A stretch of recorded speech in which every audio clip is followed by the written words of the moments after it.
sedang touring.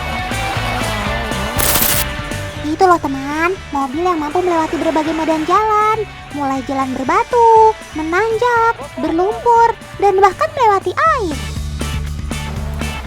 Gimana nggak tangguh? Ban mobilnya saja ukurannya besar. Kalau jalan seperti ini sih pasti mampu dilewati. Gagah sekali mobil ini kan. Maju terus, pantang mundur. Walah, Otan terpukau. Maksudnya tertipu. Ini rupanya bukan mobil off-road betulan. Mobil ini adalah replika mobil mainan remote control. Ukurannya memang kecil, tapi soal kemampuannya tak perlu diragukan. Hampir sama tangguhnya dengan mobil off-road betulan. Biar mainan, beberapa komponennya mirip mobil sungguhan loh. Bodi atau badan mobilnya terbuat dari besi anti karat dan aluminium dengan campuran plastik. Sebenarnya sih ada dua tipe bodi mobil mainan ini. Pertama, bodi lunak yang memakai plastik presan yang lentur, ringan dan kuat. Kedua, bodi plastik keras yang bentuknya bisa lebih detail. Ban mobil mainan ini terbuat dari karet lunak. Pola rodanya mirip banget dengan ban mobil off-road yang sesungguhnya. Bergerigi gitu deh. Ban seperti ini tentu mampu melewati medan jalan tanah yang gembur, berpasir, maupun bebatuan. Oh iya, ngomong-ngomong soal kemampuan menanjak dan melewati berbagai medan, ada juga sobat Otan yang tak kalah tangguh loh. Dia juga pakai 4 penggerak saat berjalan. Ini dia, perkenalkan.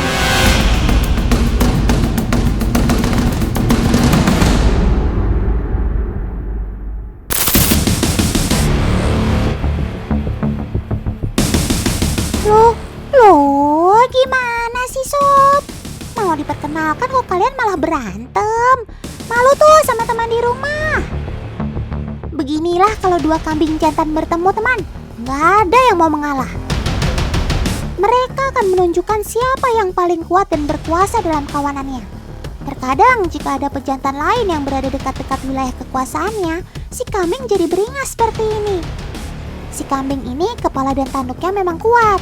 Bagaimana tidak, zat keratin dan protein yang menyusunnya membuat tanduk cukup keras dan kokoh.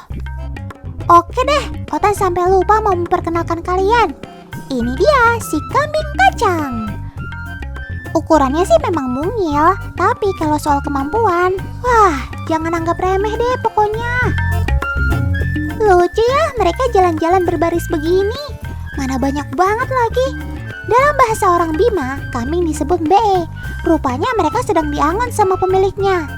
Warga desa Lanta Barat, Kecamatan Lambu, Kabupaten Bima di Nusa Tenggara Barat sini memang biasa piara banyak kambing seperti ini. Satu keluarga bisa punya sekitar 30 hingga 100 ekor kambing loh. Setiap pagi mereka akan digiring untuk digembalakan.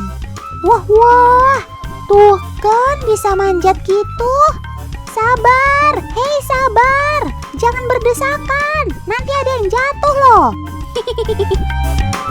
Tenang saja teman, jangan ragukan kemampuan sobat Otan ini. Mereka termasuk hewan 4-wheel drive alias double gardan dengan 4 roda penggerak. Kalau tanjakan segini sih nggak ada apa-apanya. Kambing memang punya keseimbangan yang baik. Mereka memang pemanjat ulung. Bahkan beberapa jenis kambing pandai naik ke pohon untuk menggapai dedaunan di tempat yang tinggi. Kita makan dulu. Ahlan wasahlan teman. Sekarang Otan lagi dijamu nih sama Chef Umar dan keluarganya yang berasal dari Timur Tengah. Santapan yang mereka sediakan bukan kaleng-kaleng. Semuanya makanan otentik khas dari Timur Tengah, lengkap dengan lauk serba kambing. Sedap. Sebagian besar dari kalian percaya kalau makan daging kambing bisa bikin kolesterol naik kan? Ayo ngaku. Padahal daging kambing bisa jadi alternatif makanan sehat dibandingkan daging merah lain loh. Kandungan kalori lemak pada daging kambing ternyata lebih rendah loh. Selain itu, daging kambing mengandung zat besi dan potasium yang dapat menstabilkan kinerja jantung. Meski begitu, makan kambing jangan berlebihan ya, karena segala sesuatu yang berlebihan itu tidak baik. Catet.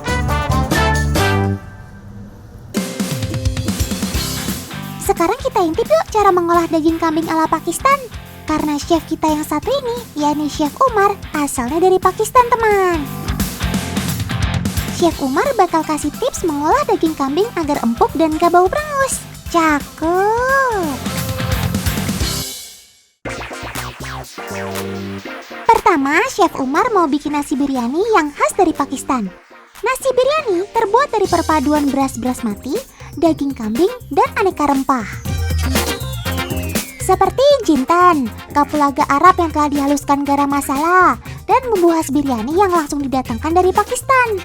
Selain menambah rasa, bumbu-bumbu ini juga dapat mengurangi bau perengus pada daging kambing loh. Catet. Ini nih bagian unik dan beda dari yang lain. Chef Umar pakai panci dari gerabah untuk masak nasi biryaninya. Cuci dulu beras basmati dengan air bersih sampai 2 kali. Basmati berbeda dengan beras pada umumnya, teman. Dari bentuknya saja sudah kelihatan ya, beras basmati ini lebih panjang. Sekarang tambahkan kaldu kambing, daging dan tulang kambing sebagai penguat rasa kaldu. Terakhir, masukkan bumbu-bumbunya. Selain pakai gerabah, masaknya harus di atas bara api. Perpaduan bara api dan panci gerabah bisa bikin daging kambing empuk. Selain itu, semua bumbu akan dapat meresap ke dalam nasi biryani. Wih, dari aromanya terbayang kelezatannya. Sedap. Ada satu bagian pada kambing yang punya tekstur empuk. Ayo, ada yang tahu nggak? Yap, benar banget yang jawab Iga. Iga kambing paling cocok diolah jadi iga bakar. Chef Umar punya menu laris di restonya, yaitu iga kambing bakar madu. Sedap! Iga kambingnya sudah direbus terlebih dahulu dengan bumbu rahasia nih, teman. Setelah itu, beri rempah khusus Timur Tengah pada iga kambing untuk menambah rasa dan aroma. Lalu bakar sampai matang merata. Setelah itu, lumuri iga bakar dengan madu agar tercipta rasa manis dan gurih. Waduh, gasut kalau gini mah. Kak Gaby bisa nambah berporsi-porsi. Inilah dia olahan kambing yang gak ada duanya. Nasi biryani kambing dan iga kambing bakar madu. Dijamin no bau, no alot. Selamat makan siang semuanya.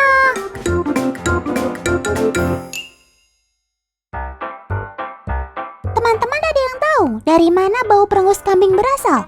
Aroma kambing yang khas disebabkan oleh senyawa bernama 4-etil-oktanol. Dan saat menyebar ke udara, senyawa tersebut berubah menjadi asam 4-etil-oktanoat.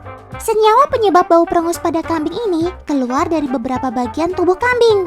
Tapi yang paling kuat aromanya berasal dari bagian janggut kambing.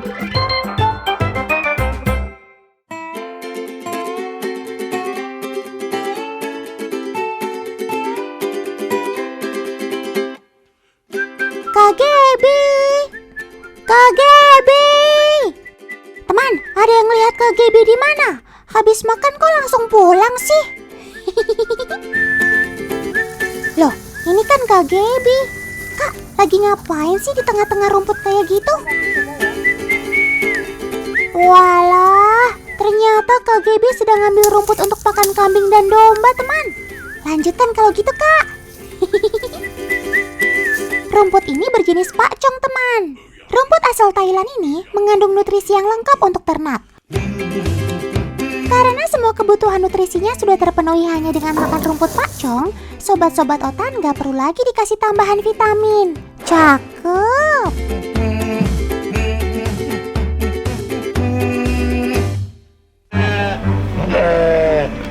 Kelihatannya mereka begitu gelisah ya, teman. Kira-kira ada apa ya? Ya ampun, ternyata sekarang adalah waktu makan para kambing dan domba ini, teman. Pantas kalian gelisah gitu, sob. Udah lapar berat ya? Sabar ya, Kak Gaby bentar lagi nyampe kok.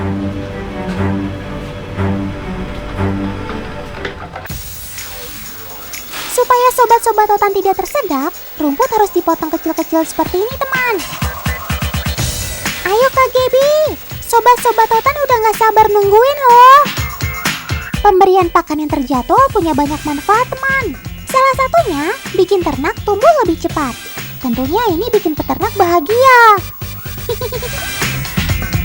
Selain itu, pemberian makan yang terjadwal juga bisa mencegah kambing menjadi obesitas. Makan yang lahap ya, Otan dan Kak Gaby sudah kenyang kok. Kuliner sudah, main ke peternakan sudah. Sekarang waktunya Kak Gaby skincarean. Tapi kalian tahu nggak? Masker yang dipakai Kak Gaby ini terbuat dari susu kambing loh. Iya, kalian nggak salah dengar kok. Susu kambing mengandung antioksidan yang dapat membantu menangkal radikal bebas. Artinya, kulit jadi sehat dan tampak awet muda deh. Selain itu, susu kambing juga memiliki kandungan trigliserida dan asam lemak yang dapat membantu melembabkan kulit kering. Nah, biar makin bermanfaat, susu kambing ini perlu difermentasi dengan tambahan butiran kefir. Karena kefir mengandung puluhan bakteri baik yang bagus untuk kulit wajah. Dari kefir susu kambing gak cuma bisa diolah jadi masker loh, sabun juga bisa. Kalau mau bikin sabun, butuh tambahan lain seperti minyak kelapa, minyak sawit, dan minyak zaitun. Campur semua bahan hingga merata. Terakhir, cetak adonan sabun kefir susu kambing seperti ini teman. Setelah mengeras, baru bisa digunakan. Cakep!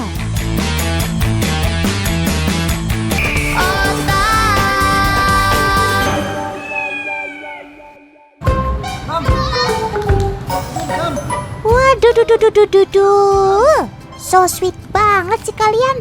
Teman di rumah sudah jadi salah satu pengikut dari akun Junji dan Jiro bukan? Kalau yang baru tahu pasti langsung jatuh hati deh melihat persahabatan yang kompak antara otar dan anjing Akita ini. Perkenalkan teman, otar lucu ini namanya Jiro. Meski otar pandai sekali berenang, tapi kalau main airnya bareng micin si anjing Akita Inu, pasti auto manja naik ke punggung. Persahabatan Jiro dan Micin sudah terjalin kurang lebih selama 3 tahun. Ya, sejak mereka masih pada kecil. Otan iri banget lihat kalian sob. Otan jadi kangen berat sama Dolpino, sobat karib Otan.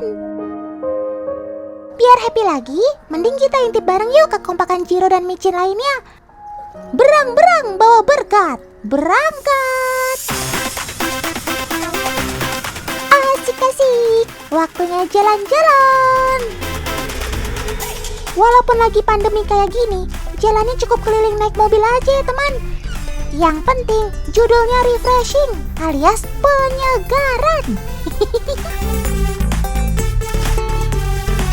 Aduh, gimana sih Jiro? Baru jalan sebentar kok malah rebahan. Jadi kebablasan tidur nih.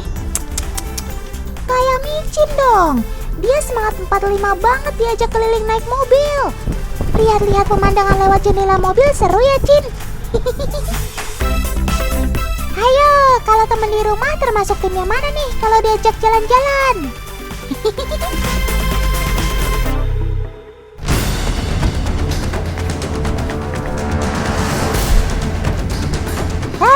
Baru dipuji-puji sama Otan kok sekarang udah pada ribut. Ngapain sih kalian siang-siang gini rebutan handuk? Ini kan belum jamnya mandi, sob. Wah, Otan salah sangka nih teman. Ternyata ini salah satu permainan kesukaan Jiro dan Micin. Murah juga modalnya. Cukup sediain handuk aja udah seneng. Nggak perlu diajak ke pet walk lagi ya kalau gitu. Bahagia itu sederhana. Fenomena satu ini memang bukan cuma terjadi di antara manusia aja teman, tapi berlaku juga di dunia binatang. Tuh, urusan makanan semua jadi pada anteng. Bisa gitu ya? Weleh. Rupanya dari tadi Jiro makanin es batu toh. Pemberian es batu untuk otter sangat aman kok teman.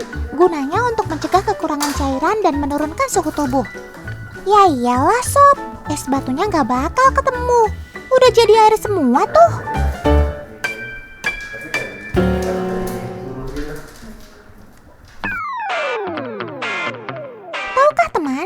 satu daya pikat otter dijadikan hewan peliharaan karena ia sangat cerdas. Otter dapat dilatih seperti seekor anjing, dan hasilnya ia dapat melakukan banyak trik menggemaskan seperti ini. Keren maksimal kan?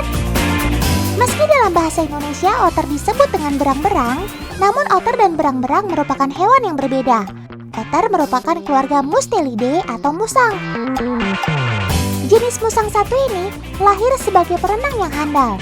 Mamalia ini ditemukan hampir di semua benua kecuali Australia dan Antartika. Makanan favorit hewan karnivora ini adalah ikan-ikan kecil. Tapi jangan ditanya soal porsi makan ya, rakus banget. Makanan otan aja hampir disikat juga nih sama dia. Aduh. Jika teman di rumah tertarik memilih otter jadi hewan kesayangan di rumah, harus butuh kesabaran dan komitmen ya. Sebabnya adalah karena otter hewan yang sangat aktif dan agresif.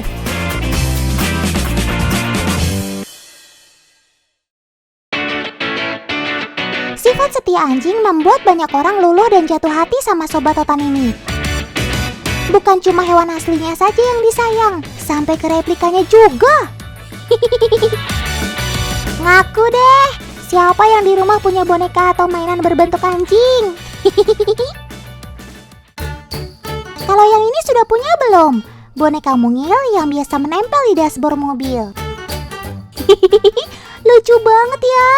Kepala anjingnya goyang-goyang geleng-geleng, padahal otan gak nyalakan musik.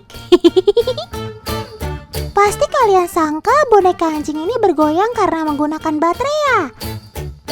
Salah. Boneka ini bisa bergoyang karena ada pemberat dan per.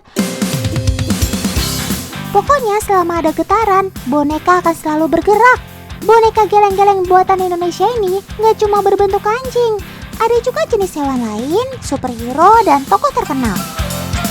Tenang aja, boneka-boneka lucu ini terbuat dari bahan sejenis plastik yang aman untuk anak-anak kok. Daripada penasaran, langsung otan kasih lihat cara buatnya. Sebelum dibikin dalam jumlah banyak, biasanya harus melewati tahap rancangan boneka. Mulai dari lekukan dan ekspresi replika harus mirip teman. Oke, bila desain dan cetakan sudah siap, lanjut campur bahan-bahan yang dibutuhkan. Biar makin menarik, diberi pewarna.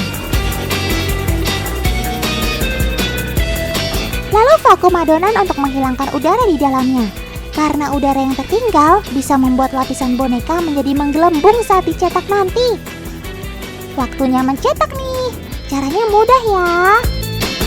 Supaya adonan bahan menempel rata ke cetakan, gantung cetakan yang sudah berisi bahan seperti ini.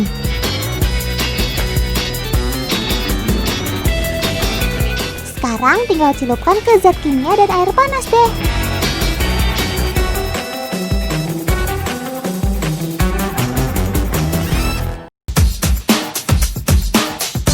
Tada! Sudah jadi tuh teman. Rapikan beberapa sisa hasil cetakan ya.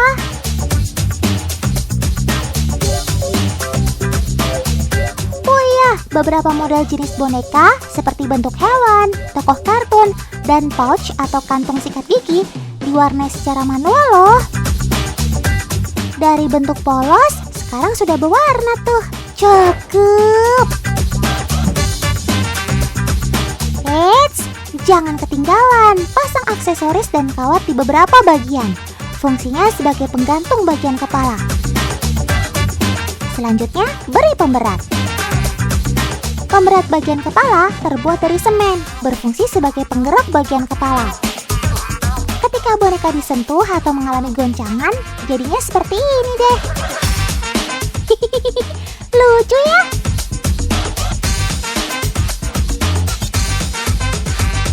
Otan tunggu boneka geleng-geleng bentuk orang hutan ya.